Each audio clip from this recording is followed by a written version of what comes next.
Dua mantan pegawai Komisi Pemberantasan Korupsi KPK, Febri Diansyah dan Rasa Mala Aritonang bergabung sebagai tim kuasa hukum Verdi Sambo dan Putri Chandrawati terkait kematian Brigadir J. Ya, ini ceritanya berlanjut ya. Mantan jubir KPK ini Febri Diansyah menerangkan bahwa keputusannya bergabung dalam tim kuasa hukum Verdi Sambo dan Putri Chandrawati adalah pilihan profesional sebagai seorang advokat. Saya adalah rekan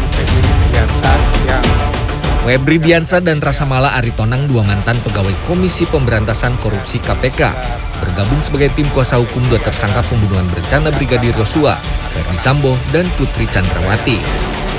Febri menerangkan bahwa keputusannya bergabung dalam tim kuasa hukum Verdi Sambo dan Putri Chandrawati adalah pilihan profesional sebagai seorang advokat.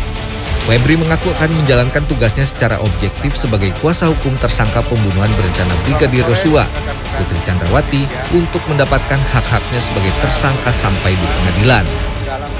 Ini pilihan profesional.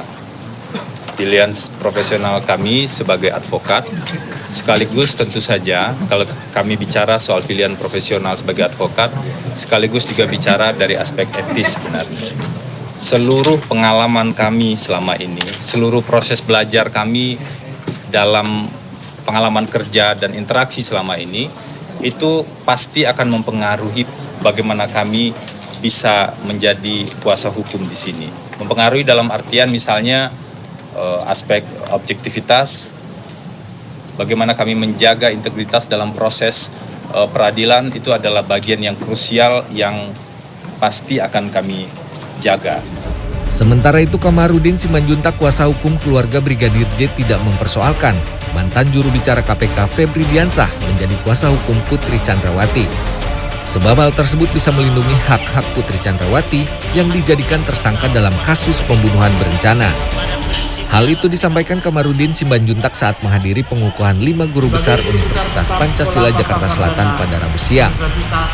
Kamarudin berharap kepolisian ataupun kejaksaan segera melakukan penahanan terhadap tersangka Putri Chandrawati, karena hal tersebut harus dilakukan agar rasa keadilan tetap terjaga. Terus juga kalau tersangka atau terdakwa, apalagi yang ancamannya di atas 5 tahun, didampingi oleh advokat atau penasihat hukum.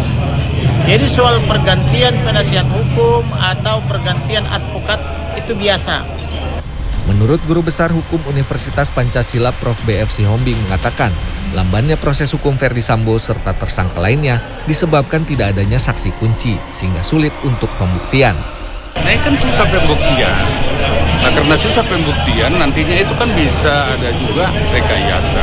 Jadi tergantung penyidiknya, dia netral atau tidak, iya kan? Hingga kini Putri Chandrawati belum ditahan kepolisian dengan alasan kemanusiaan karena memiliki anak balita yang membutuhkan perhatian orang tua. Tim Liputan CNN Indonesia.